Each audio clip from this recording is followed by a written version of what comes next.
Monday of the month. So it's at the same time as ORA, unfortunately. I mean, it's too bad because there's a lot of people who want to attend, would like to attend both, but anyway.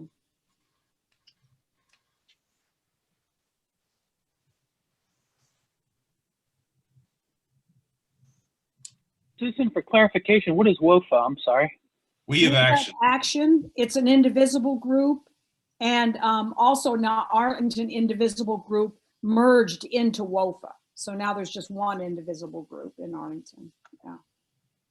So it was WOFA was the idea started by Michaela Pond. Yeah, very activist group.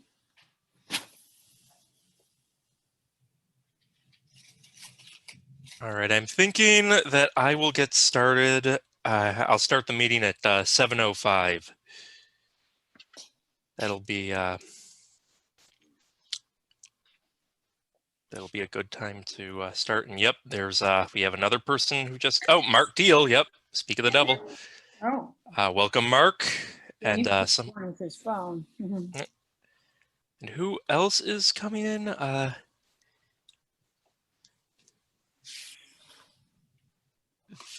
Billy. I don't know if I'm pronouncing that correctly, but Billy. Welcome. Excuse me. Excuse me. And we're starting to get so now as you can see, we're starting to get a decent turnout here. We've got 15 people in the room now, so that's good. Couple more. Oh, I see. Well, welcome, Gilly. Welcome, Gilly. But yeah. Oh, hey. All right. 17. All right. Who just came in? Hi, Susan, and hello, Katie. Welcome. Dan. Welcome. Hey, glad to have you all here. All right. We're getting a decent turnout. Typically our Zoom meetings are between 13 and 16 people, so 17 is on the upper end of that average. So that's nice. Happy to see that. Hey, Susan, person with Susan Mosey.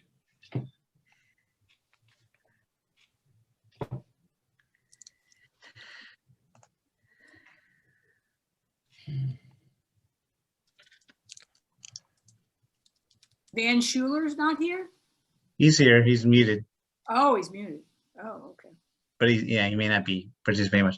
But I do want to make sure that I can know how to properly pass the controls to someone who's going to, if someone's going to. I'm not 100% certain how to do that. Looking at this. So you're still figuring out how to do a screen share for Amber. Yeah, because I see a screen share thing but that's my screen share, where I can give other people generally permission. I don't know how to give Amber permission specifically, and right. I don't know what that's. Host and attendee. So I'm hoping Dan's listening, but apparently he's not. Okay, well, in that case, we can't start the meeting until this gets resolved. So we might have a few more. Make her a co-host. Make her a co-host. That's what Kristen just wrote. Oh, I can do that. Yeah, that is an option. Yes. Okay. I just didn't know whether that was the proper way to do it. Okay. Well, then let's do that. Let's do that then. Well, if I have a make host option. Oh, make her. Yeah, I have a make host option. Is that giving her the host, or is that making her a co-host? If I do that, it's making her a co-host. All right. Do you want to change the host? Let's just change the host. Hold on. What? All right, hold on. Maybe there's a. Yeah, if you only have like the first level of like business Zoom or free Zoom, you can only have like one host at a time. Okay. So just give her the host and have her give it back to me? Yes. Okay. All right. So Amber will not only be a co-host, she will be the host. All right. You're gonna be the one in charge. Sword of power, right? As you wrote in the chat room.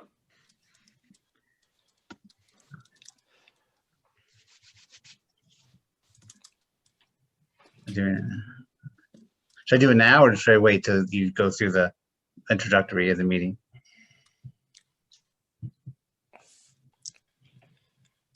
Just don't nuke us, Amber.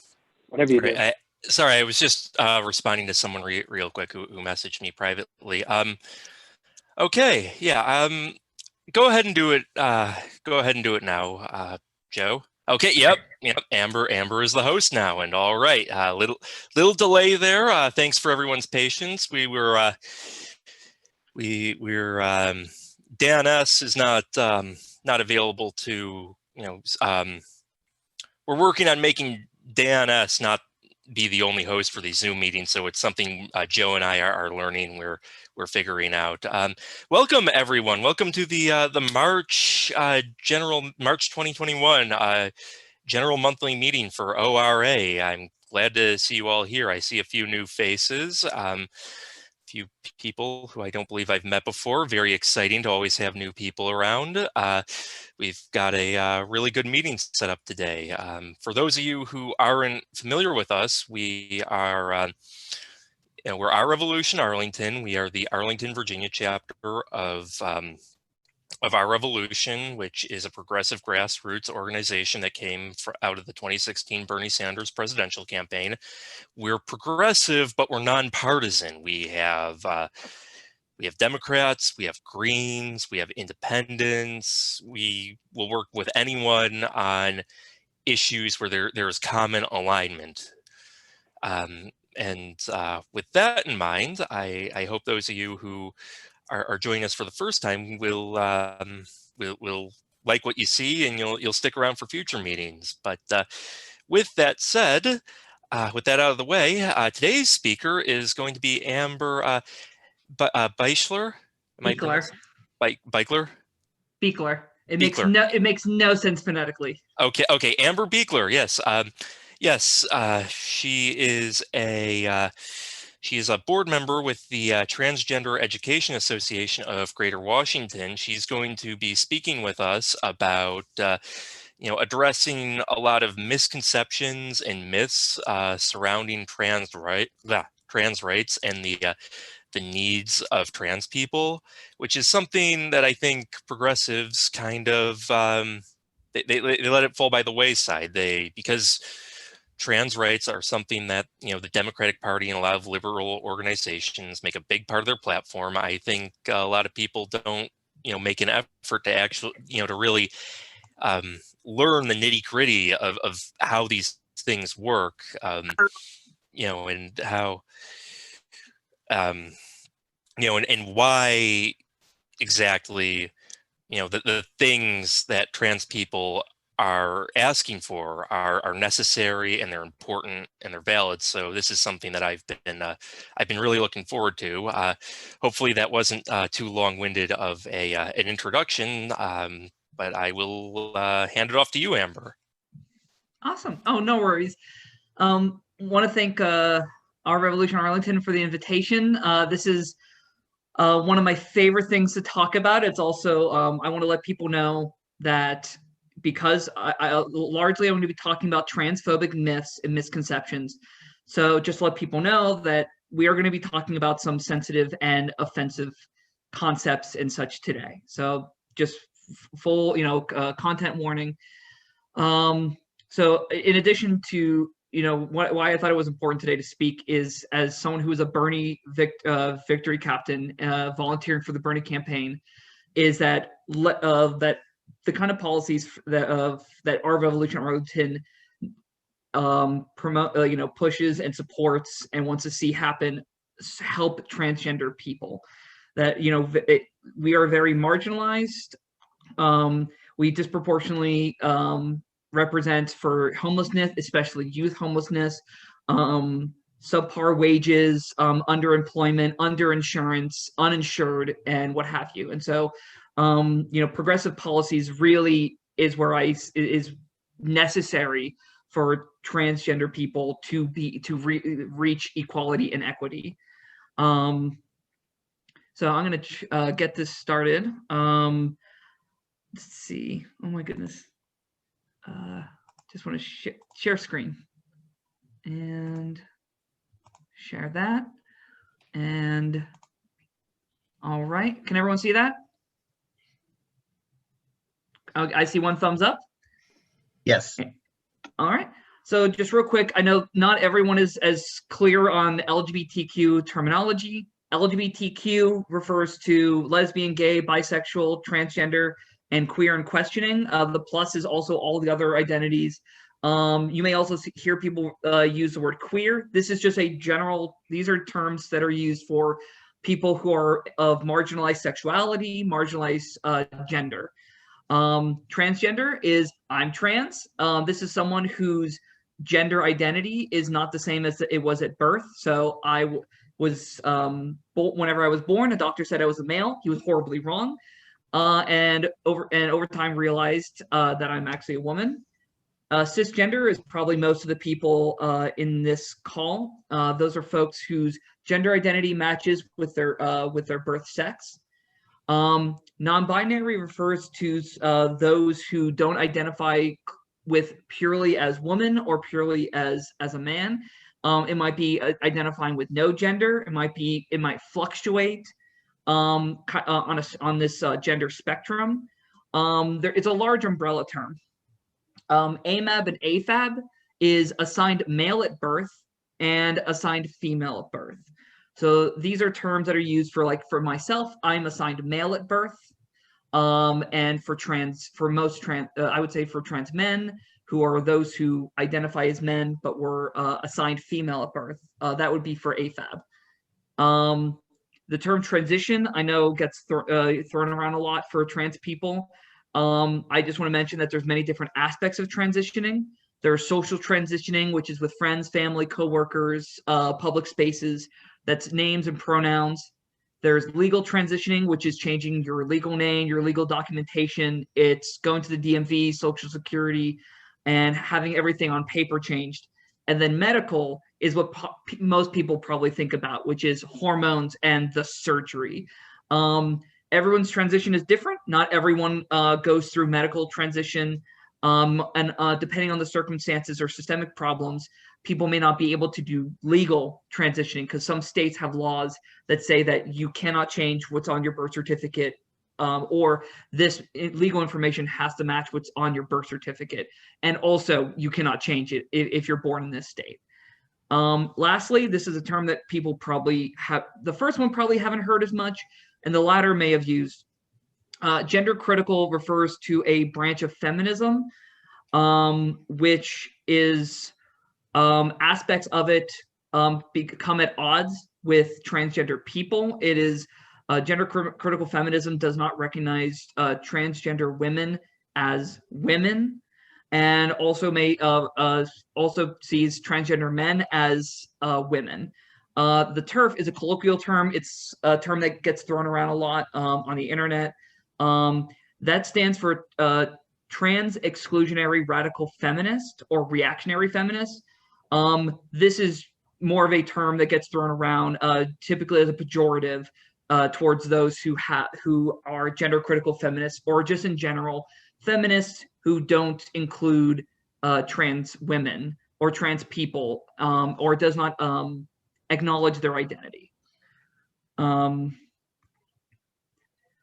So I only have so much time, and tackling the entirety of transphobia in a small amount of time is a challenge, but I want to try to talk to people to help kind of prepare people that if they hear certain ideas or rhetoric or talking points being thrown around, to kind of prepare you all for these kind of things being thrown out. Ultimately, the goal of transphobia, like any other type of oppression or discrimination, is the exclusion of transgender people. It is, if you hear someone talking about around trans people, depending on the topic, whatever the person might be proposing, or this may be in just general conversation on an individual level. It may be, something that's in policy. Is the end result excluding or deterring trans people from X? So this is, does this exclude or deter trans people from using public restrooms? Does this exclude or deter trans people from participating in athletics?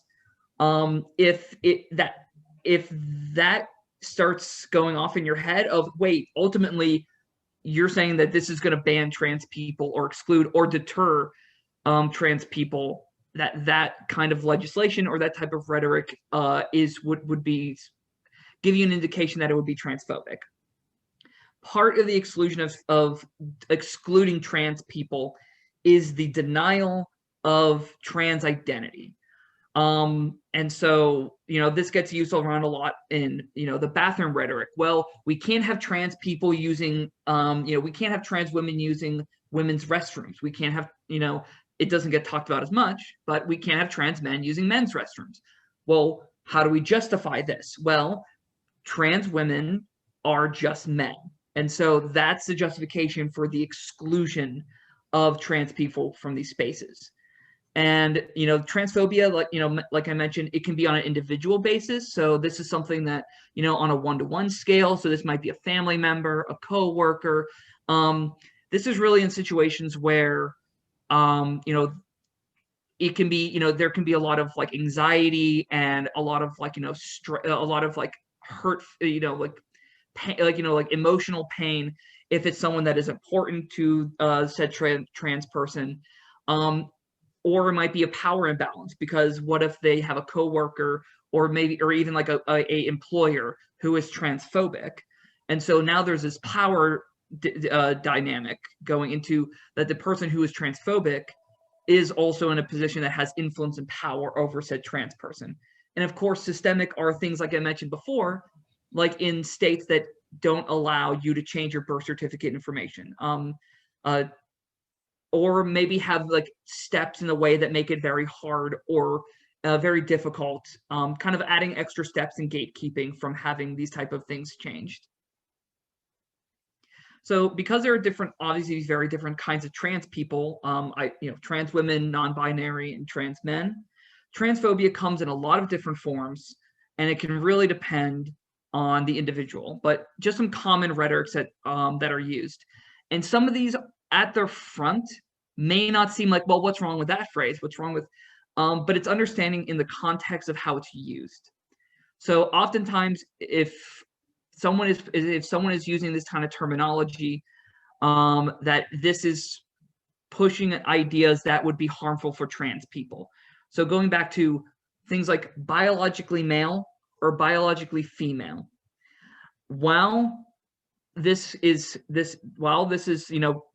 true, like that, part of my biology is, my sex is male.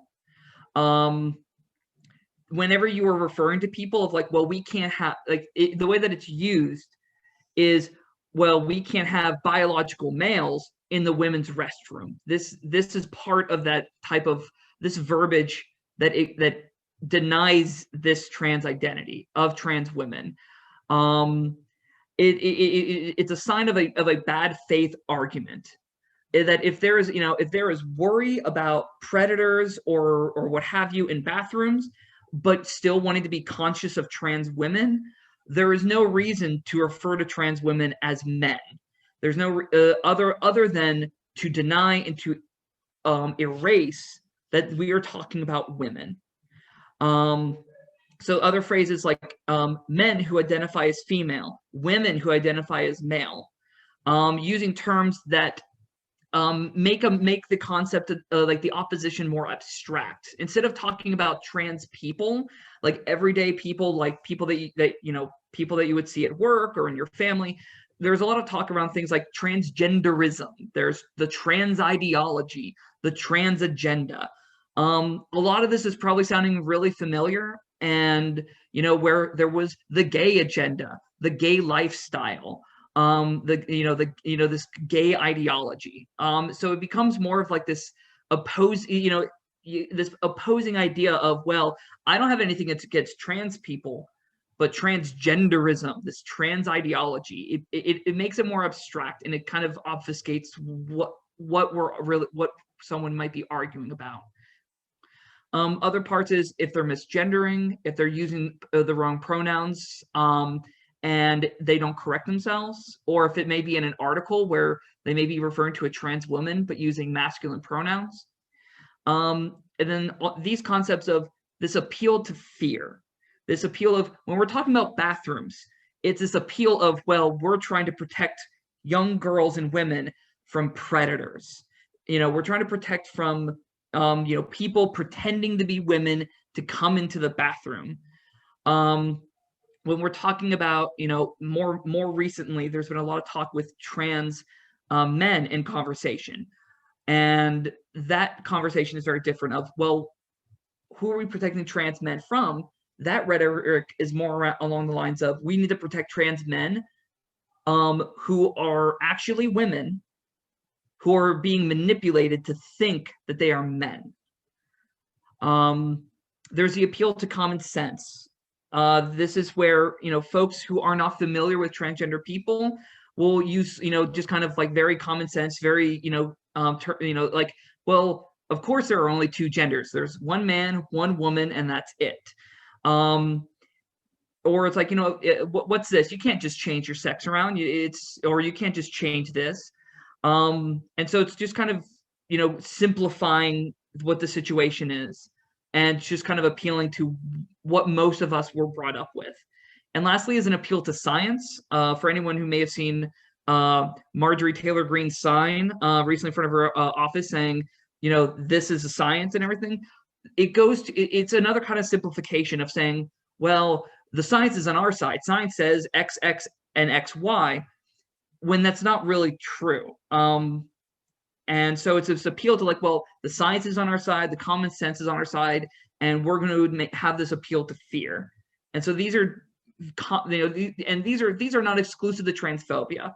These are the same kind of concepts that have been used to discriminate against lesbian and gay people. It's been used against Black people, and just really of any marginalized community, is that these are repeated tactics that get used over and over and over again. So some general trans myths. There is that first off, trans people are mentally ill. They are not in their sound mind. It gets compared to things like schizophrenia. It gets compared to like conflated with mental illnesses. And up until in the last few years, there was gender identity disorder, which was a description of the stress and the anxiety and mental pressures from the lived experience of being trans. What we have seen, though, is that over the last decade is a huge change in the DSM, which is it is the manual that is used for diagnosing and also treatments for different disorders and conditions. Gender identity disorder was removed. It was replaced with gender dysphoria, which is a health condition.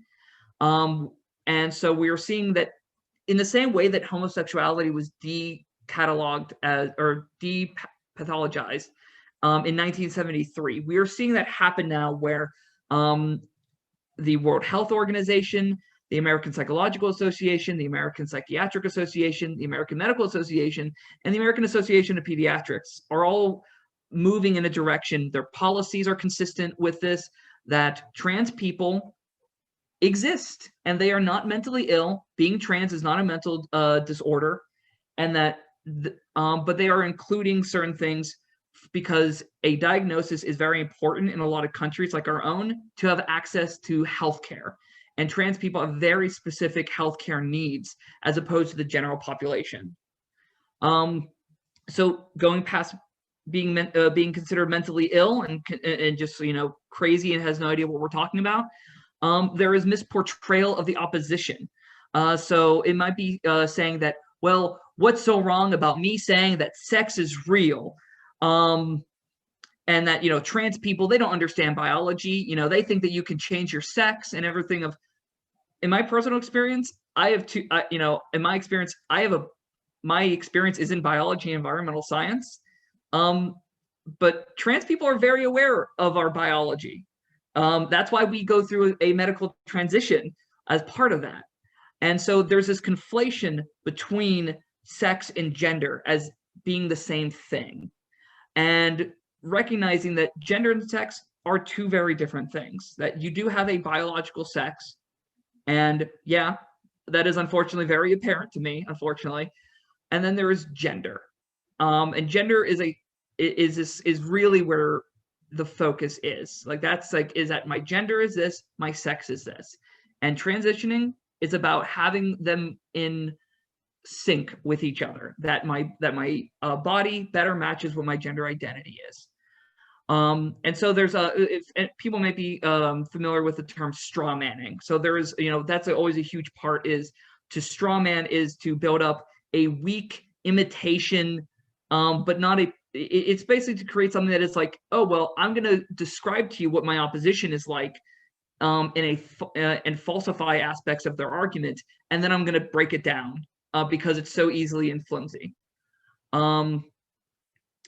Then other myth is detransitioning is common. This comes up a lot where it's, well, we can't just let people transition. We can't let people have access to these type of services because so many people, they get, they go on hormones and they get the surgery, and people by the wayside are just detransitioning. There isn't any, from what I've been reading, and as far as I know, there isn't any sort of credible evidence pointing to that there is a large wave of transgender people that are detransitioning for the reason that that gender transition was not for them.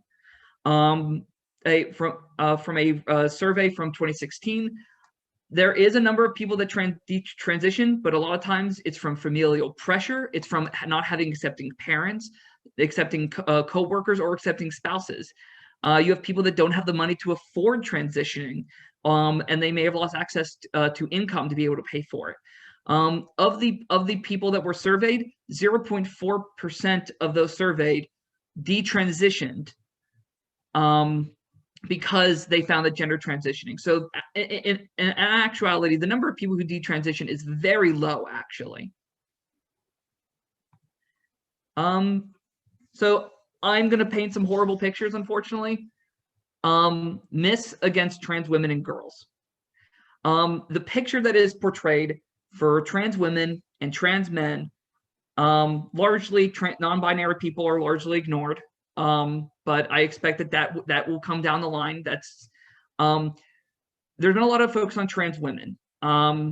If folks remember from 2016, that's really when a lot of the bathroom bills were starting to be brought up and passed. North Carolina had theirs.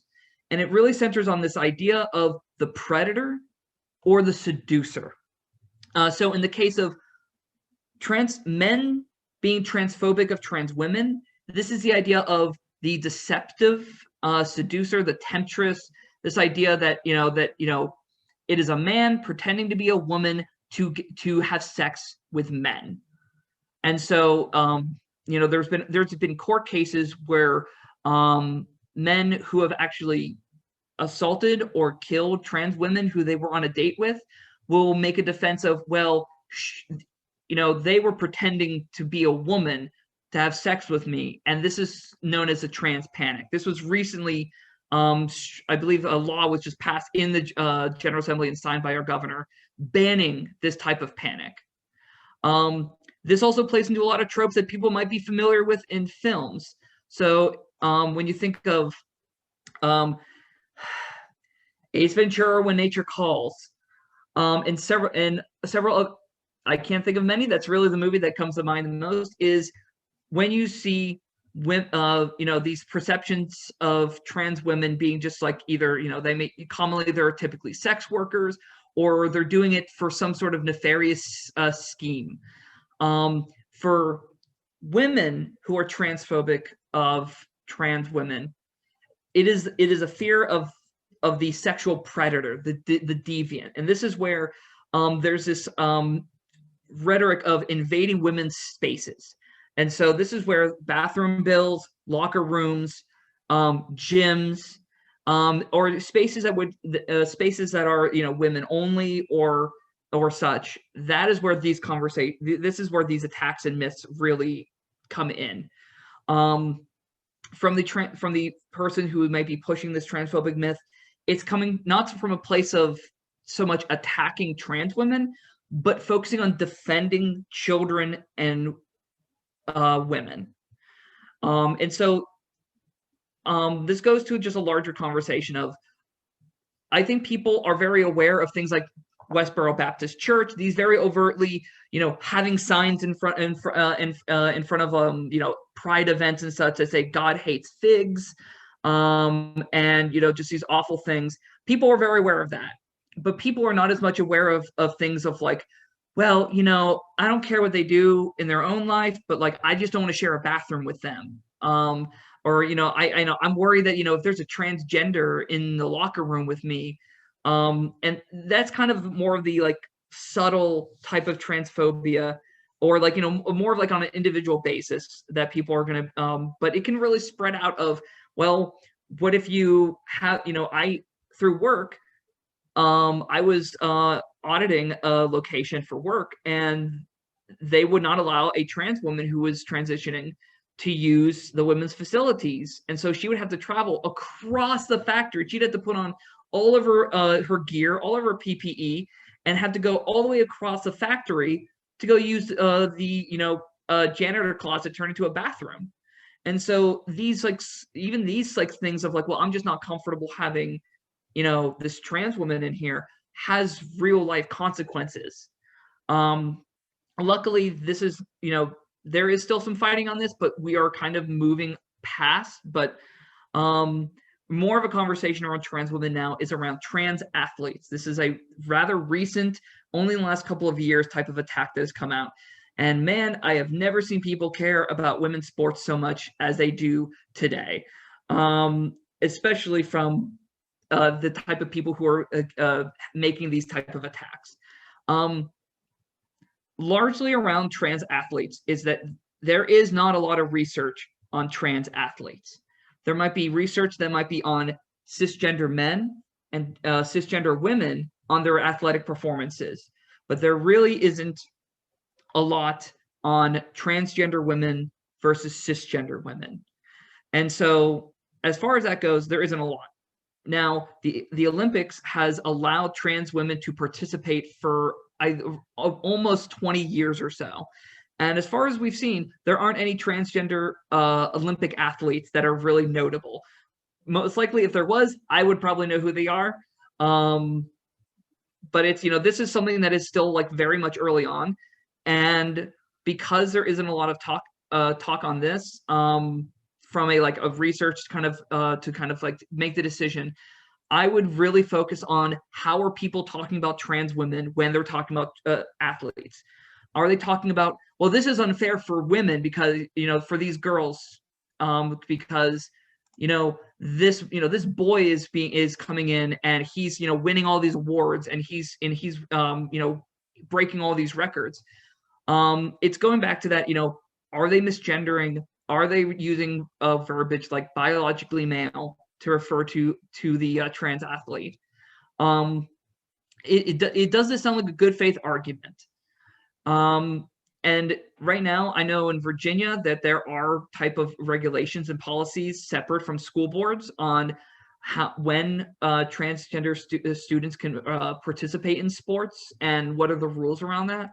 But that can really differentiate. There really isn't a widespread policy on transgender students. I believe President Biden is made a statement on this, and that there is either an executive order has been released or is going to be on this type of topic.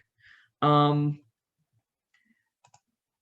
this is largely, for the most part, trans men and boys are ignored. They have not been talked about very much. They did not come up in the bathroom bill because I know some very masculine trans men who look like they could be on the cover of a country album, and the same bills that would put me into a men's room would put them into the women's room. And so they aren't talked about as much until in the last couple of years.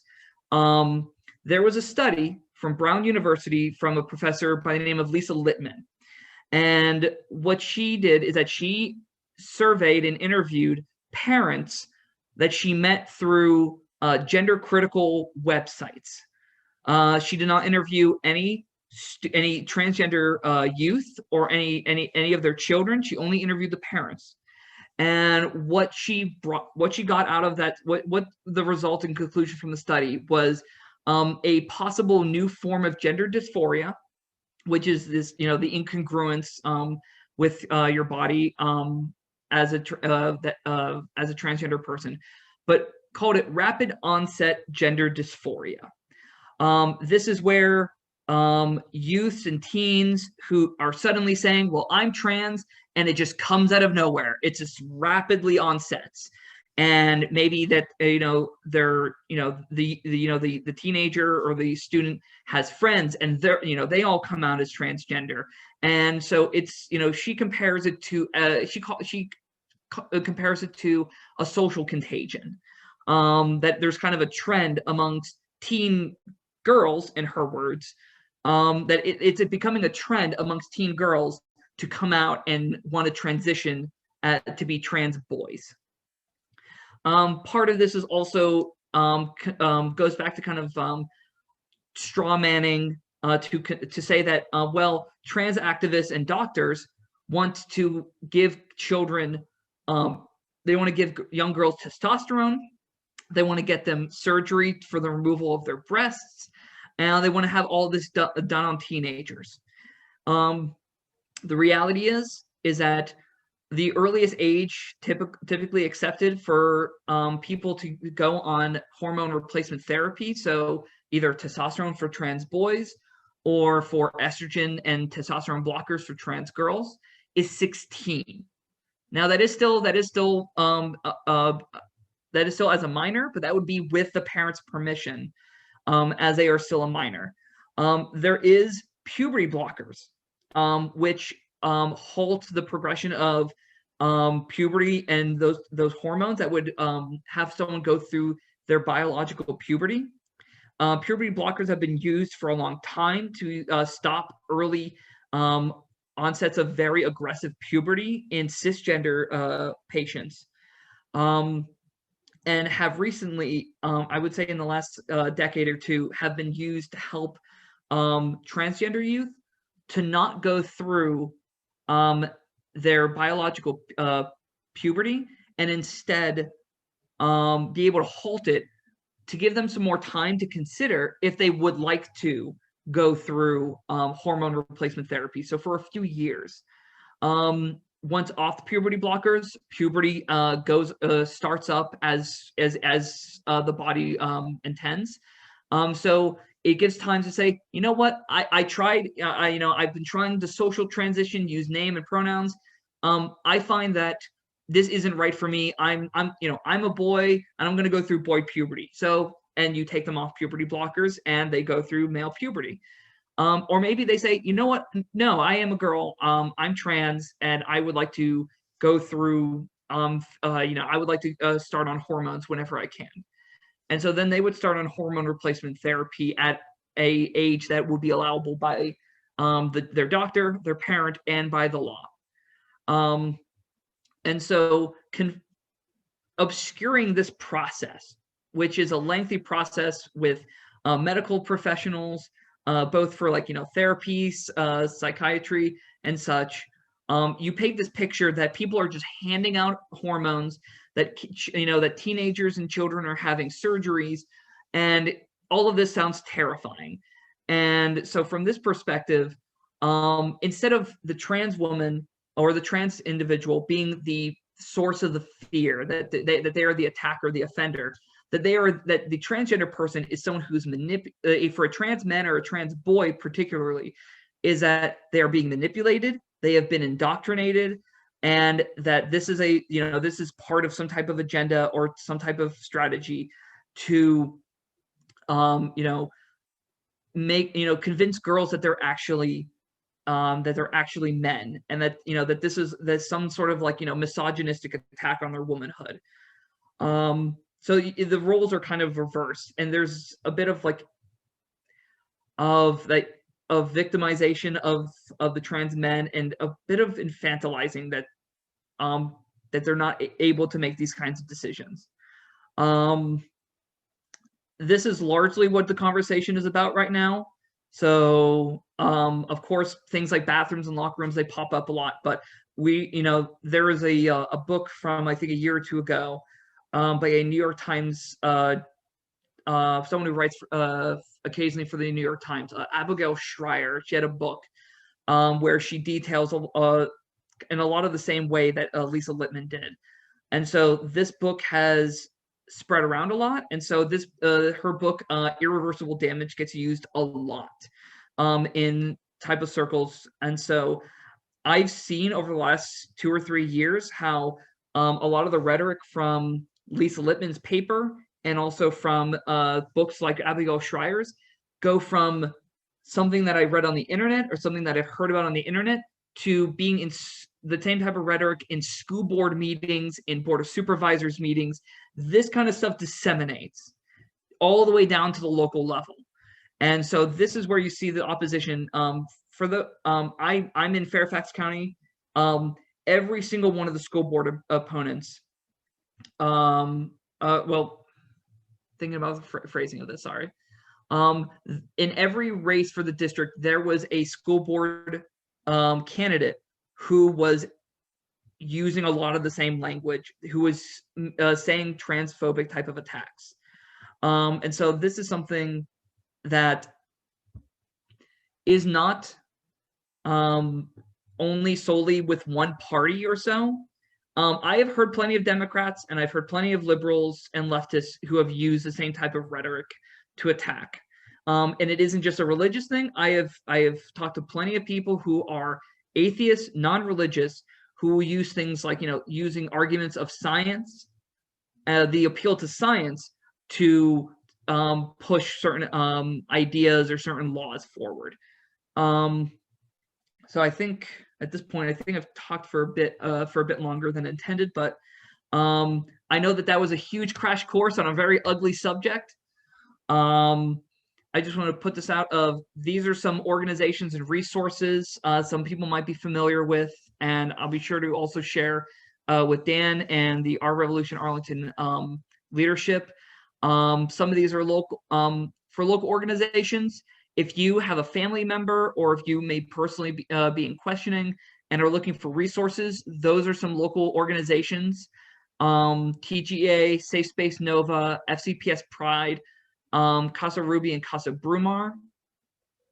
And then we have our statewide organization, Equality Virginia, the ACLU and ACLU of Virginia, GLAAD, National Center for Transgender Equality, Trevor Project, and the Human Rights Campaign.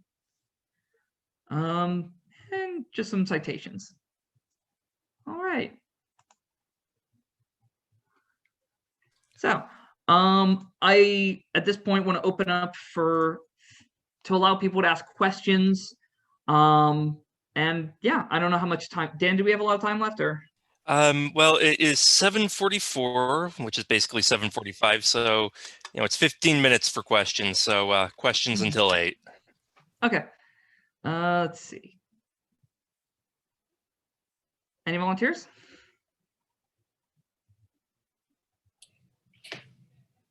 Yes. Can I add something? Sure. Amber, thank you for that. I really do appreciate that presentation. I find it interesting that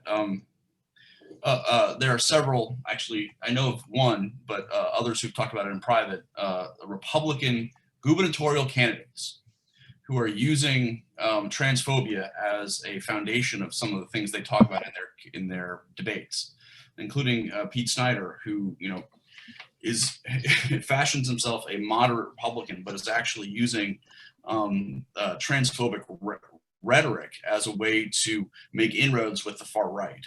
In fact, a lot of play got done. There's a lot of play over a really dumb statement he made about, on my watch, my daughter will not lose out on a spot on the girls lacrosse team because of some trans guy or gal, is how he messed it up.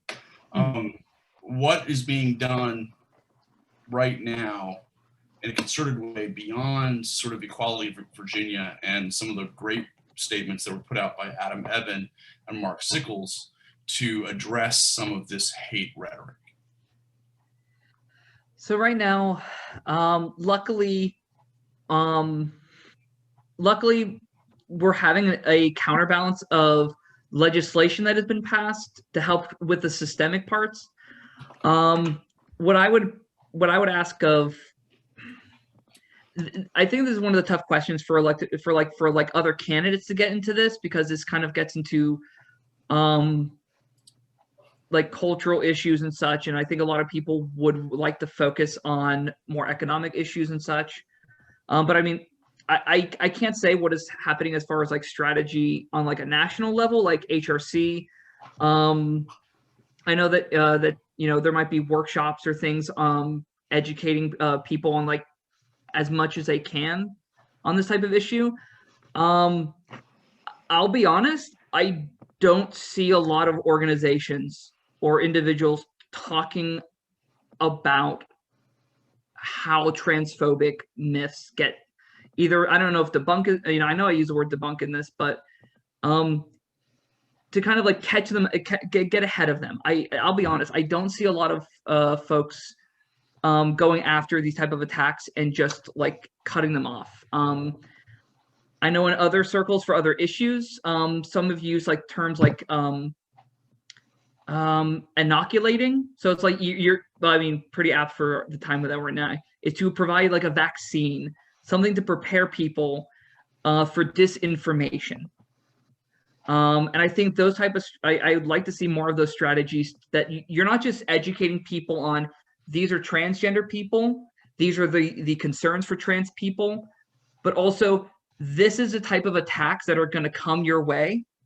And so this is so that you're prepared when people make these attacks. I wish I had a better answer for what's being done and to kind of counter rhetoric like Pete Snyder's. But I can't say that I know what's being done at the moment at that kind of level. I mean, all we're able to do is to sort of stand up and counter it in the moment.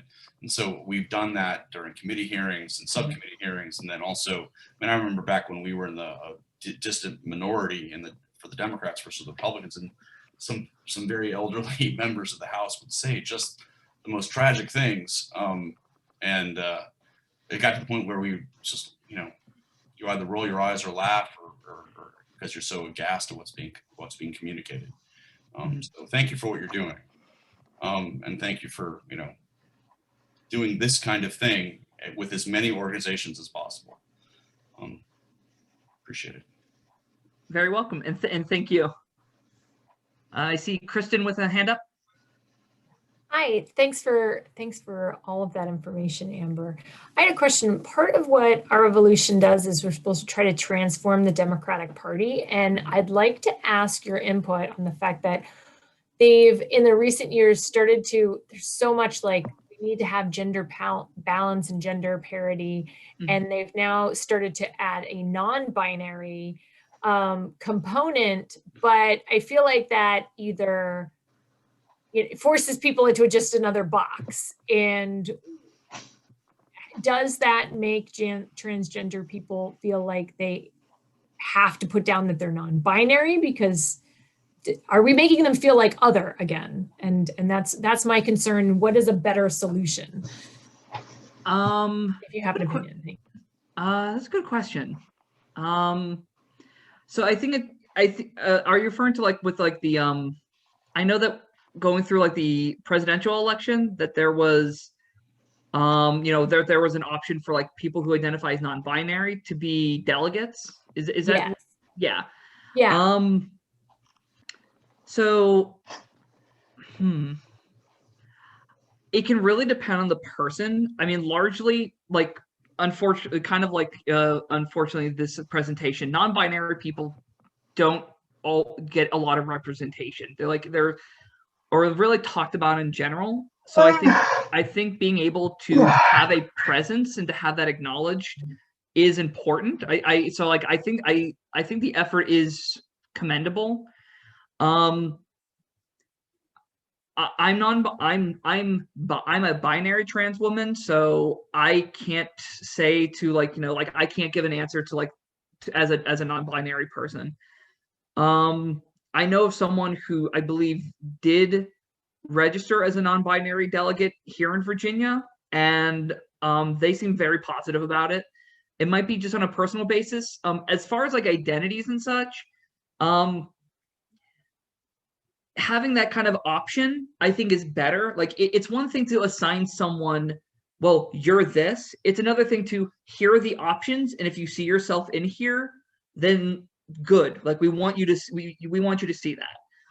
What would be worse is that, you know, say if you take out non-binary and you just have male and female, then you are forcing that person into a box. That you are saying that they have to choose this or that, and they're neither of them. And I think I saw a comment. Technically, I know this might be a bit confusing, but I know people who are non-binary but don't identify themselves as being transgender, and those are the kind of things where labels is really on a personal basis.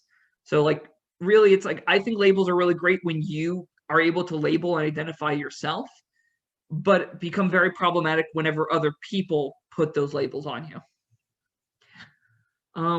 But yeah, I would think of as far as like what the party can do, I would ask non-binary. I would reach out to LGBTQ organizations, and yes, Steven's right. Yes, Salma and Jessica Sun. Yep. Is reach out to those individuals and ask, like, you know, what have you seen that you want to see fixed, or what could be changed. So yeah. And I think, Allison, I think I saw your hand up. Thank you, Kristen. Yeah, thank you very much, Amber. I work at an elementary school, and we have some kiddos who are giving us feedback about pronouns and such. And, you know, these are real little kids who are just on their journey, right? So I'm just wondering if you either have any thoughts about or might direct me to a resource or ways for schools to be more comfortable places for our kiddos. Yeah. So I don't know if you've heard, if you've seen, in the last few days, Virginia Department of Education released their policy that every public school district has to adopt. And the school district has to adopt a policy that is comparable or more, that goes further. I know that Fairfax is going, I'm not sure what school district you're in, but I know Fairfax is going further, and might be something for other districts to model after and fight for that goes beyond what the Department of Education is asking for.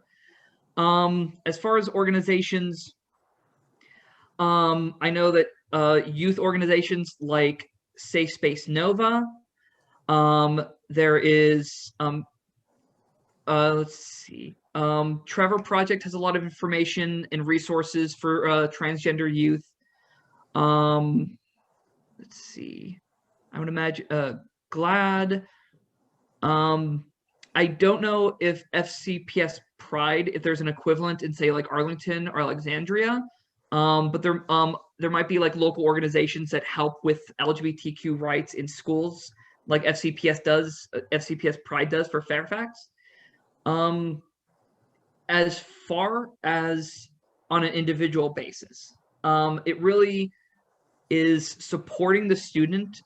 I think is, I mean, in a you know, supporting the student and helping also for the rest of the class to understand. And I found that young kids, they get this pretty quickly. I know whenever I came out to my family, I had cousins who are, I think they were 3 and 5 at the time, and they had a bit of an argument of you know, wait, that's cousin Amber, no, that's cousin A, and they kind of went back and forth like a cartoon for a bit. But I think it's what the best that can be done on an individual level in this classroom is that, as whatever influence that you can have as far as like having a supportive atmosphere and an affirming atmosphere, so that at least, you know, whatever the situation may be outside of the school and outside of the classroom, which there's only so much, you know, power and influence, you know, or like, you know, way to support outside, but that this is a place for that student. I talked to a private school last week, a dance school, and really it's like this, you know, this student may be supported in all circles, in all social circles, at home, in their other classes, maybe in their their camp and in their dancing, and they may be supportive in all of those, or it may just be in your where your bubble is. So yeah, I don't know if that helps, but and also I know for anything as far as backing, I mean, the new policy from the Department of Education obviously is very helpful and gives you a lot of support to kind of defend, like, hey, I'm just doing what the policy tells me. All right. Thank you. And I see a couple hands up. I know Dan and Michael have their hands up. If Michael, no offense, Dan. Yes. Hey, so I'll put my hand down here. So, hey, so my name is Mike. I'm one of the vice chairs for LP Nova, the Libertarian Party in Northern Virginia. So I kind of have two questions, but I'll stick to one. What do you think, if you haven't mentioned it already and I just forgot, in Northern Virginia, if you had like one issue that you could take on involving any of this, what would it be?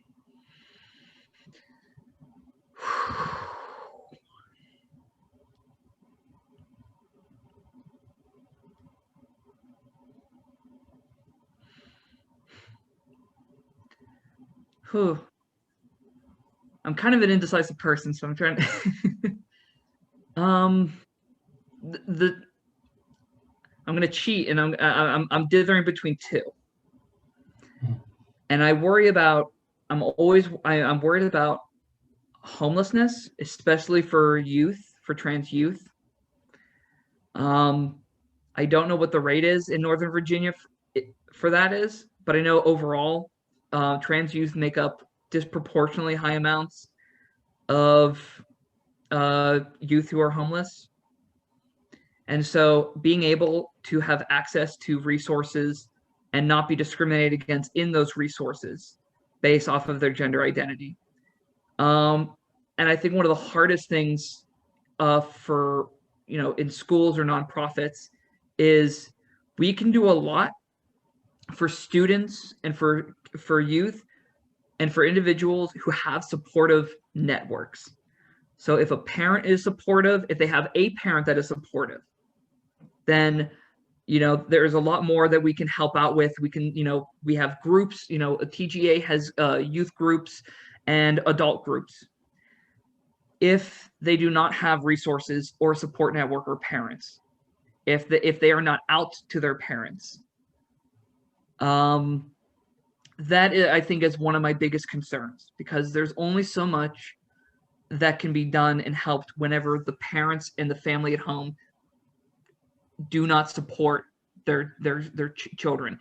And it's even worse because the statistics of suicidal ideation and mental health issues are so much higher for trans youth who do not have these type of networks. And there's been studies on that transgender students who have supported households or have supportive social circles face depression and anxiety and mental health issues comparable to their cisgender peers.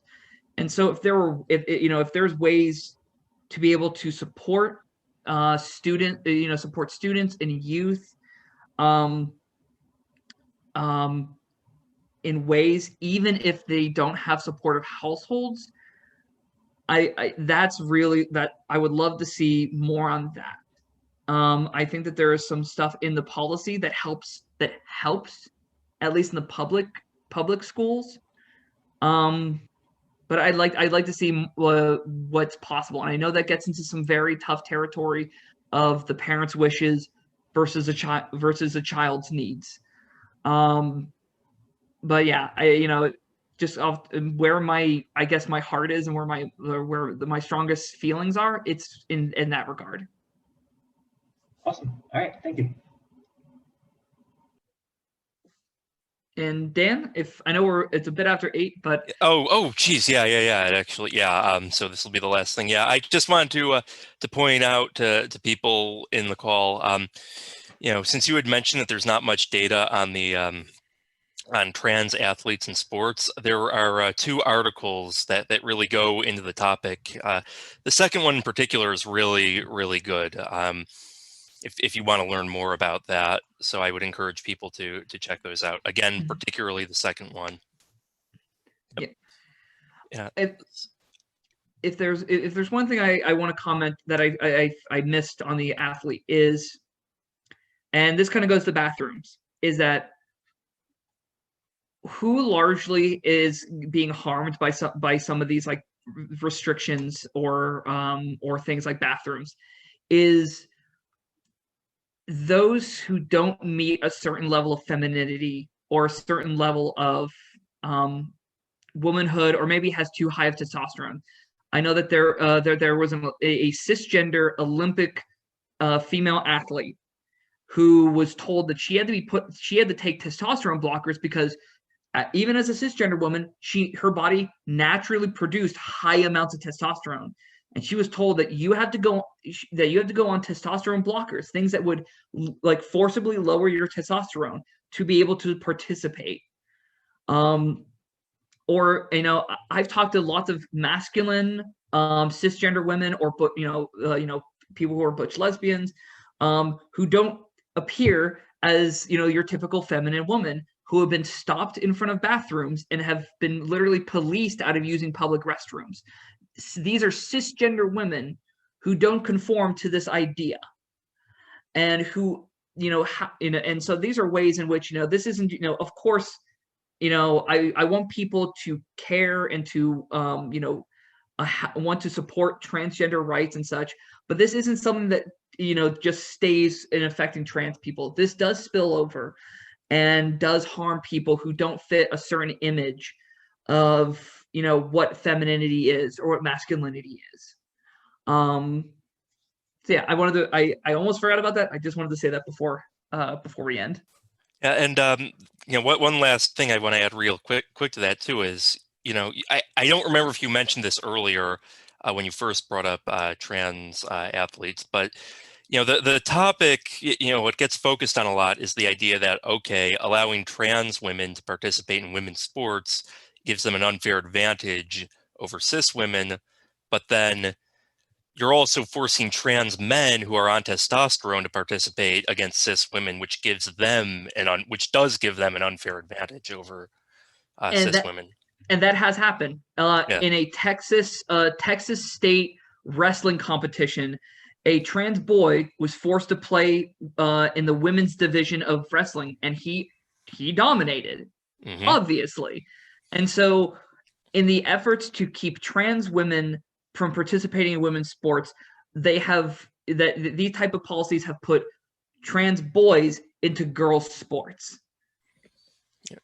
And I mean, largely what I want and what I would like to see is that whatever kind of conclusion or things that come up with what is as fair and equal as possible. Right now we don't have a wave of transgender athletes just dominating all the sports everywhere. We're not seeing that. There's also not a lot of trans people, so what percentage of trans youth are also athletes? I'm not sure. But I think that this conversation will continue, but ultimately I think it should be of not do we allow trans people to participate in sports or do we not? It should be, how do we make this as equitable as possible to include trans people in this? That should be the conversation. If someone else is having that first conversation, that to me is not that is a bad faith argument. Yeah. All right. Well, thank you. Sorry to everyone for going a bit over time. I really wanted to give Amber time to speak and get a lot everything she had to say out, because I know she has a lot to say on this. So thank you for this. You're welcome to stick around because the next item on our agenda is going to be, we will be hearing from Delegate Lopez, who, like his opponent, Karishma Mehta, is seeking Our Revolution Arlington's endorsements for the 49th House District primary. I got distracted for a moment. I just remembered you're still the host, Amber. If you could right. fix that. But yeah. I can reclaim it right now. So you see, yeah, so I'm going to go ahead and reclaim the host. Yeah, fantastic. Yes, but so yes, the next item on our agenda is we'll be hearing from Delegate Lopez. Like I just said, like his opponent, he is seeking Our Revolution Arlington's endorsement for the primary for the 49th Virginia House District. So with that introduction, I open the floor to you, Delegate Lopez. Let me get off mute here. Thank you for that introduction. I appreciate it. Thanks for having me this evening and allowing me to make my case for your endorsement. Just by way of background, I'm proud to have been endorsed by Our Revolution Northern Virginia in the past, but I want to make something very clear tonight. I'm a progressive Democrat who has delivered results for the families of the 49th District in the Commonwealth. My legislation created the Affordable Housing Trust Fund, which has been used by thousands of Virginia families by creating thousands of affordable housing units across the Commonwealth, including 3 facilities serving the 49th District. It's also been used as a backdrop for eviction, homelessness, and housing instability prevention through the rent and mortgage relief program during the COVID-19 pandemic, and I'm incredibly proud of it. I founded the Virginia first ever Environment Renewable Energy Caucus, passed the Virginia Clean Economy Act, my Solar Freedom Bill, the $800 million 2021 Chesapeake Bay Cleanup Bill, and more to fundamentally change Virginia in just the past 14 months from being one of the worst states on climate change and environmental issues to arguably one of the best. This work has been recognized by the Virginia League of Conservation Voters, who've given me a 100% A+ lifetime rating, something only one other legislator has achieved over the last decade. After the 2 decades of inaction, I helped lead the charge in the General Assembly in 2020 to finally increase Virginia's minimum wage to $15 an hour by 2026. That same year, I overturned Virginia's ban on project labor agreements. I worked to diligently prevent wage theft, pass collective bargaining, protect employees from employer retaliation, and supported successful efforts with SEIU 32BJ to organize workers and legislators in Northern Virginia to have the Metropolitan Washington Airports Authority increase the minimum wage for contract employees at our local airports. I've stood beside labor in Virginia since my first election, and they've stood by me. I was one of the first legislators in the state to publicly speak out against Amazon's HQ2, which is partially located in the 49th District, and the first to make it known that I will never accept their donations. My work on organized labor speaks for itself. I found out third hand, one labor leader told an individual at another group that they see challenges against me as an attack on organized labor. I was very honored that I found out about that fourth hand. That's why my campaign has already been earned the endorsements of IBEW, Local 26, the Arlington Firefighters and Paramedics, EAS Carpenters, and I will have more coming out soon. That's why I voted for the bill to repeal right to work in 2020 and co-patron the bill this year. I'm looking at taking a stronger lead on the measure in the future. My record on supporting public education is incredibly strong, from my Rookie of the Year award in 2012 to the fact that I've received a 100% rating from the Virginia Education Association every year since. This year, I helped secure an historic 5% raise for public school teachers. And I've worked to expand our public universal pre-K budget by $90 million and to institute an $80 million in public funds to help freeze in-state tuition costs. I was on the front lines in our successful fight against charter schools, and I will always fight for more support for our public school teachers, staff, and students, and my record shows this. As one of the first Latinos in the General Assembly and the son of an undocumented Venezuelan father who came to this country with just $260 in his pocket and the dream of a better life, no issues have meant more to me than supporting our immigrant and new American communities, especially in the 49th District, the most diverse district in the Commonwealth, I think, with over 100 languages spoken. I founded Virginia's first ever Latino caucus. I passed the de-ICE bill to protect our immigrant community. I made it unlawful to force a victim or witness of a crime to reveal their immigration status. I secured in-state tuition for Dreamers, and this year, in-state financial aid for undocumented students to provide equity for them in schools. helped pass driver's privilege cards for undocumented folks, and I've always been the go-to member on the House floor to counter ugly, racist, and discriminatory rhetoric from Republican members of the General Assembly. Of course, there's no discussion on fighting for immigrants, new Americans, and all Virginians without discussing criminal justice reform. Once again, I'm proud of my record. In this session alone, Virginia became the first state in the South to abolish the historically racist death penalty. And we've legalized marijuana or taken the first steps to it for adult use by 2024. I passed legislation allowing the Virginia Attorney General to conduct pattern and practice investigations into law enforcement agencies covering a dangerous breach from the Trump administration that ignored documented abuses by local law enforcement agencies of constitutional protections and rights, including excessive force or use of excessive force. I've delivered for our growing LGBTQ plus population as well, creating the LGBTQ plus advisory board to guarantee that they'll always have a seat at the table, and working for years on, back actually in 2006, I was on the state board of the Commonwealth Coalition fighting the constitutional amendment, the Marshall-Newman Amendment that banned same-sex marriage in Virginia. And so this year, I'm incredibly proud of the fact we finally passed a constitutional amendment, the first year of it, to repeal that hateful ban on same-sex marriage. And I was the chief co-patron of that bill, of that constitutional amendment. I'm a supporter of the Green New Deal. I voted for it in 2020, and campaign finance reform and Medicaid for all in the Commonwealth.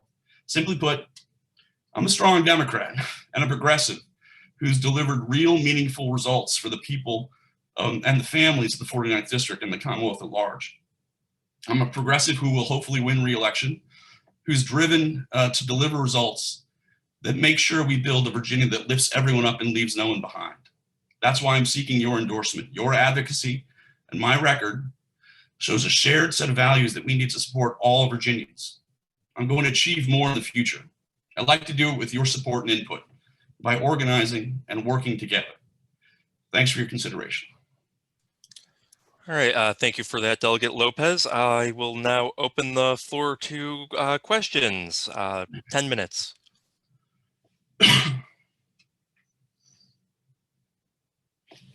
All right, let's hear it. So I have a question. Hey, Detta. So you are the whip, right? I should know this, right? I am the majority whip for the House Democratic Caucus. There are 6 people in the senior leadership team for the House. And they are the Speaker, Eileen Fillicorn, the Majority Leader, Charnel Herring, our caucus chair, Whip Sullivan. I'm the majority whip. Then Marcus Simon is our parliamentarian, and then Mike Mullen rounds out the 6 of us who are in the senior leadership team. And as part of that job, what I do is I help run the floor. I help with messaging. I help with vote counting, and help with just sort of making sure that we're all pulling the oars in the same direction as much as possible. Okay, and so what is the most important thing? Well, what did we fail on this time that you want to get through next time? There are a few things. Mandatory minimums. We should have passed mandatory minimums this year. I think we also should have done a bit more in terms of, well, I hope we were going to get qualified immunity this year. And we haven't gotten that either.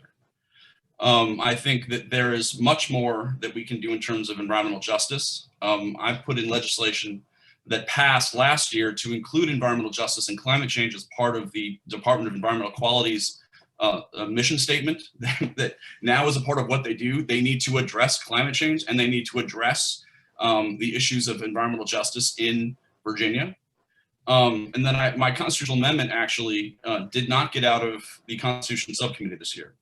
And it's the one thing that because we limited ourselves to 7 bills, but I had 2 constitutional amendments. My one constitutional amendment was incorporated into the Delegate Sickles' constitutional amendment on same-sex marriage, overturning the ban. But the one thing that did not pass was this environmental justice constitutional amendment. So making it Section 5 of Article 11 on conservation. and actually making environmental justice a part of the state constitution. So that is something that I will continue to put in every year until it does become a part of the state constitution, because we need it for court cases, we need it for addressing pipelines, we need it for addressing fundamental injustices that have been happening for specifically Black and brown communities around Virginia. So long story short, those for me are the top three. And here's the other thing. It's a very long answer to a short question. A lot of folks will attack members of the House of Delegates because we didn't do everything. We're not autocrats. We can't demand that everything be exactly the way I want it to be. I want there to be housing for everyone. I want there to be Medicaid for all. I want there to be a fundamental even playing field when it comes to education in Virginia. I'd like there to be free community college. I can't snap my fingers and just make it happen. So there are competing interests in the House and the Senate. Republicans are still there. It's still only a 1-seat majority in the Senate. And but part of what I'm sorry to cut you off, but there are other questions in the queue, and Sure. Sorry, Dada, we can talk offline anytime, and I can. Yeah. Here's the thing, folks. If you don't cut me off, the reason why I'm the majority whip is if you don't stop me, I'll keep talking forever. All right. Okay. Good to know. Good to know. Yeah. So the next question comes from Susan Posey. She asks, have you divested your financial interests in the Immigration Detention Center in Farmville? I never had a immigration. I never invested in any of those places. I did, as I talked about several years ago. First off, I haven't spoken to those folks in at least 5 years. That all happened in, it's been 5 years. But I have not touched base with them. I did a short,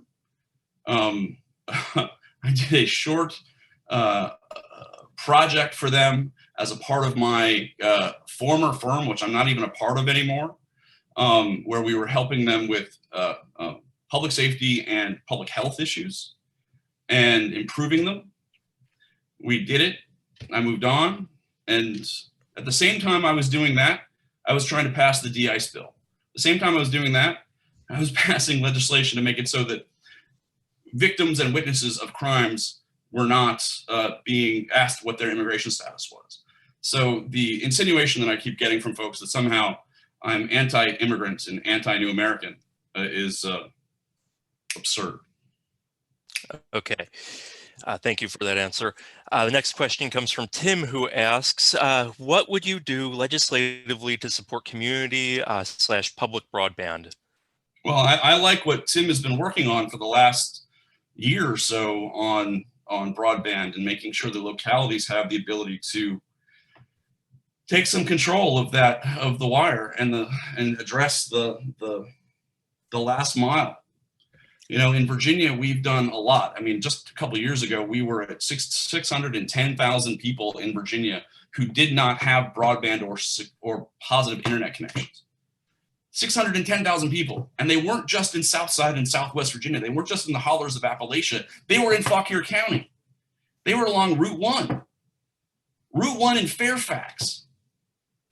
And so I'm very proud of the fact that the state, just over the last two and a half years, has gone from 610,000 people to around 340,000 people who are without broadband and internet. But if we've learned anything from the pandemic, it's that our social safety net is fragile. Kids aren't going to school, they're not eating. If people are not working, then their housing unstable, their food unstable. And also in a pandemic, if kids don't have good broadband, well, then they're not able to go to school. And so, I have been learning about some of the stuff that Tim has been working on from the emails that he sent me, and also the information I've gotten from other activists in the community. All right, thank you. The next question, Susan asks, has another question, but even though she's already asked one, this was actually a question of my own. Why did you switch your vote from nay to yay on Lee Carter's measure to vote on repealing right to work? Well, because the governor was going to veto it anyways, and it was being done in such a way that he hadn't coordinated with the caucus. It was a slap on leadership, and he knew it was a slap on leadership, and he knew that it was never going to become the law of the Commonwealth with this governor and with what has been said, and also with the fact that the Appropriations Committee had said that if anything had gone to appropriations and been defeated last year, it wouldn't be heard again this year. So the folks who put this bill forward knew that. Despite the fact that I voted for it in committee last year and co-patronated it this year, the caucus has to run, all moving in the same direction. So, it wasn't done with the best of intentions, I think. And the fact is also that labor knows as well, and labor leadership knows this as well. To do this right, you have to have branding, you have to have marketing, you have to have advertising, you have to work and to bring everybody to the table over the course of the summer. Not every community is like Arlington, not every community is like Charlottesville. We have to bring everyone to the table and bring us so that we can do this the right way. I had a series of bills a few years ago that would have, it was a few years ago where it would have implemented right to work or gotten rid of repealed right to work in Virginia, but done it over a period of years. We have to do this. We have to do it right. Okay. All right. Thank you for that response. So this next question, and this will be the final one. It's two people have asked different versions of this question. See, the chat room's got 20 things here. Yeah. But basically, this. You made the case for why you believe ORA should endorse you in your initial pitch, but what two of the people here would like to know is why should OR Arlington, which is formed with Bernie Sanders aligned policy in mind, endorse you, a 2020 Joe Biden delegate, over Karishma Mehta, who was a Bernie Sanders delegate? Like what specifically makes you? I guess I go back to my background. I've been doing legislative policy transaction work at the highest levels of state and federal government for years. I am consistently, as I laid out in my initial presentation, ranked as one of the most progressive members of the House of Delegates. I was, in V-Plan's analysis in 2018, the most progressive member of the House of Delegates. This year I was ranked 10th. I am a strong progressive Democrat.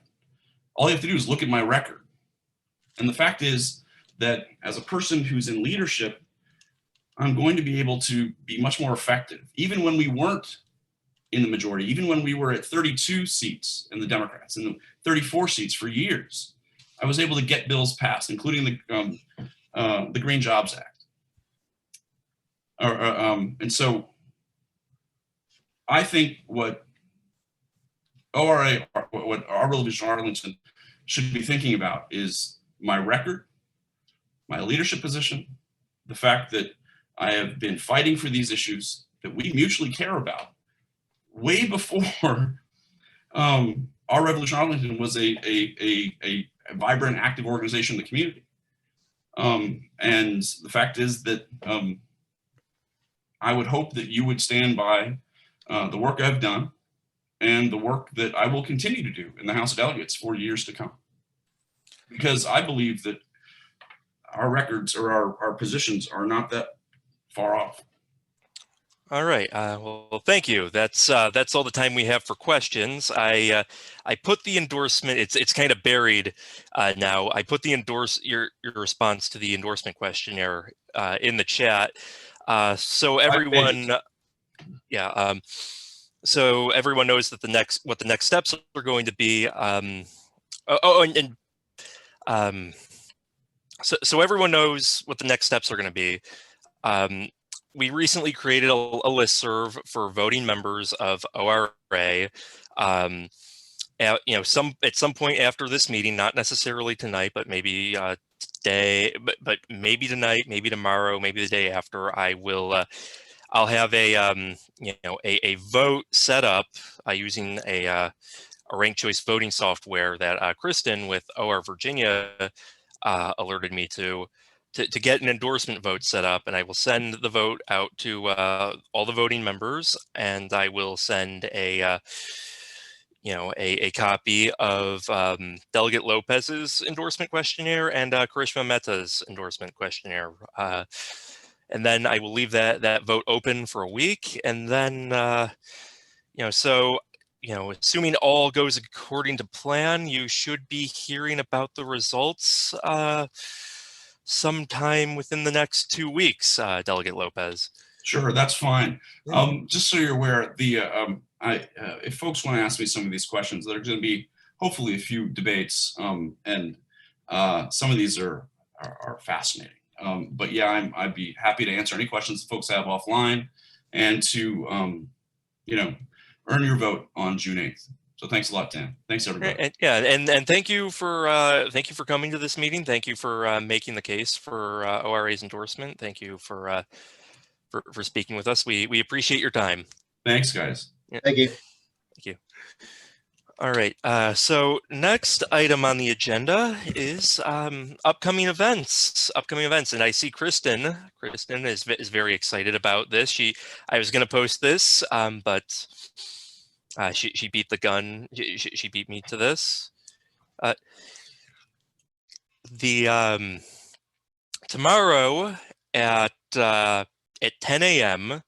outside of the Museum of the American Indian, there's going to be a rally to support the PRO Act, which is going to which is an act that's going to really make it easier for workers to unionize. It's going to repeal a lot of a lot of the barriers people experience to being able to unionize. It's a big deal.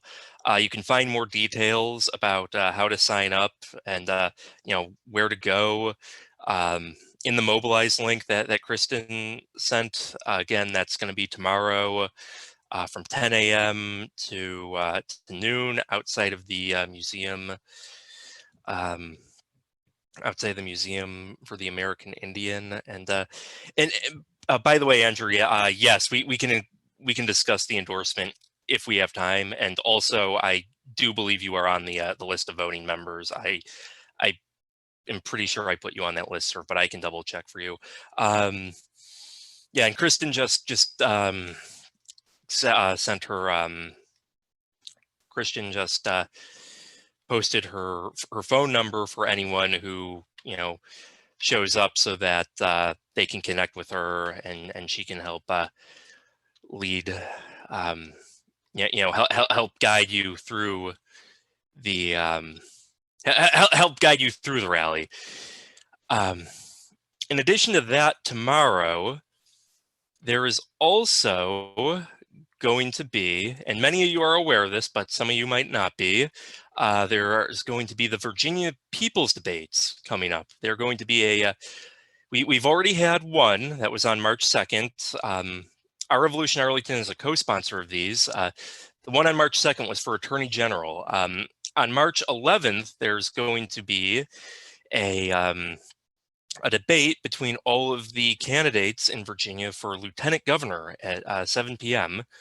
And at where's the website for this? Let me get the website for this so I can post it in the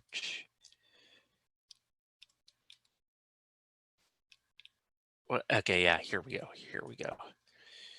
Yeah, so you can register for that. Yes, thank you, Kristen. Thank you. You did it for me. Yeah, that's a bit.ly. The other one was really long. So yeah. Debate.org will get you to the Zoom. Yeah, and on the 16th, there's going to be a on the 16th, we're going to have a there's also going to be a debate between the gubernatorial candidates. So keep an eye out for that. And the last thing, speaking of debates for gubernatorial candidates, there was someone who wanted to make a pitch for this, but wasn't available after 8, and I'm letting you all know about this. Yes, thank you, Jilly. Thank you. My mind's a little over the place because I'm reading everything in the chat. I'm getting a bunch of messages and private messages, and there are like 5 things I got to talk about. Yeah, so the last thing I wanted to bring up was there's going to be also there's an organization, the Democratic Youth Coalition, that's going to be hosting a debate between the Virginia Democratic gubernatorial candidates on Saturday, March 13th from 5 to 6 p.m. If you can't make the the March 16th people's debate, and let me put that there. You can find the link to sign up for that, to register for that in the chat. I just put that in. So that's everything I have to share for upcoming events. There's tomorrow from 10 a.m. to noon, there's the rally to pass the PRO Act outside of the Museum of the American Indian. There are the upcoming people's debates for lieutenant governor on March 11th at 7 p.m.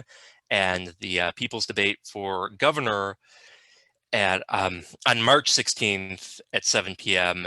And then in addition to that, there's another governor debate, Democratic gubernatorial candidate debate organized by the Democratic Youth Coalition, scheduled for March 13th from 5 to 6 p.m.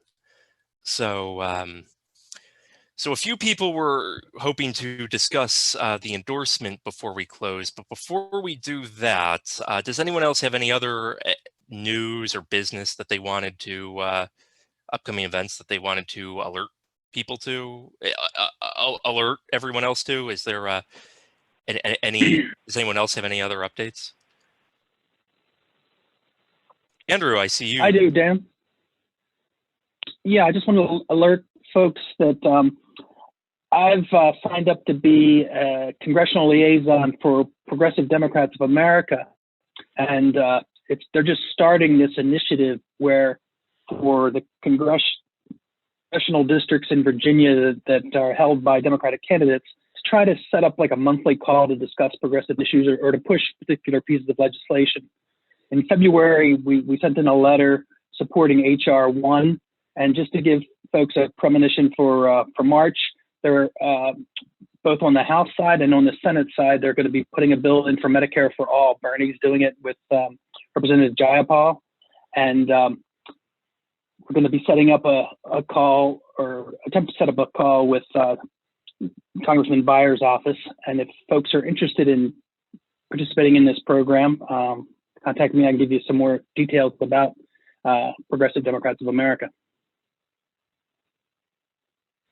Fantastic. Thank you, Andrew. Does anyone else have any other news or upcoming events that they want to share with us?